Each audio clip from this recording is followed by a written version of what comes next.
Sampurasun sobat Caki di bumi. Tepang deui sareng Teh Mai di acara Caki Carita Kitab Suci.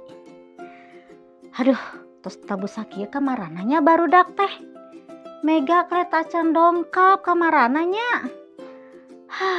Teh Mai. Tah geningan Mega Claire tos ti marana? Adi teh atos ngajajabkeun Mang Dedi mulang ka Cianjur. Oh gitu. Mohon teh tadi oge Asep ngaraos bunga ngiring uih ka Cianjur. Oh gitu geningan. Jantan aranjana teh mulang ka Cianjur sadayananya. Mohon teh. Oh pasti aranjana mah bungahnya. Tah Mega sareng Claire dina Alkitab oge aya bangsa anu bunga oge aranjana uih kalemburna saha kinten-kinten tah. Sahanya? Claire terang teu? Henteu. Sahabat Caki terang teu saha anu bina uih kalemburna aya dina Alkitab? Terang teu? Pasti terangnya.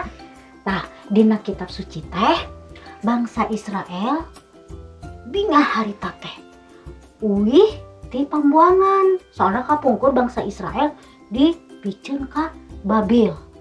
Tah selama di Babil anjeunna teh ngaraos, anjeunna tos ngalakukeun naon anu teu dipikaresep ku Gusti. Aranjeunna ngalakukeun anu jaraha di payunan Gusti. Tah ayeuna ku Raja Babil teh di piwarang bangsa Israel di piwarang uih deui ka Yerusalem. Tah kacida kan kabayangnya aranjeunna teh aratoh uih deui ka lemburna. Tah tos kitu di Yerusalem aranjeunna teh di piwarang ngabangun deui Baitullah. Nah Baitullah teh naon cing? Naon? Baitullah terang teu? Henteu. Nah Baitullah teh nyaeta tempat di mana orang nyembah ka Gusti sasarengan sararea.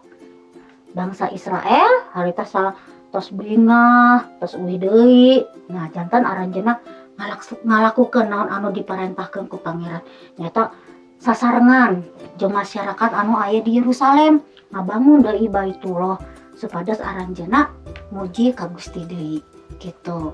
Tah kanggo urang ayeuna sahabat Caki Baitullah teh sanes gedungna tapi Baitullah teh diri urang nyalira.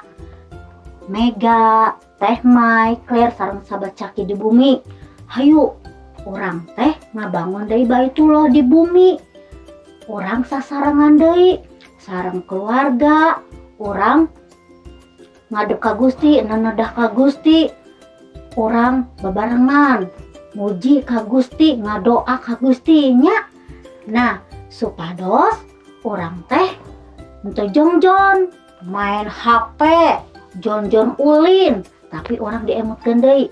Urang kedah ngabangun Baitullah. Hayu urang sasarengan di bumi sareng mama, sareng bapa, sareng raka-rai di bumi urang ngabangun Baitullah urang nadeda ka Gusti. Tah kitu carita Caki dinten ayeuna nya urang tepang deui di lain waktos. Gusti ngaberkahan. Dadah.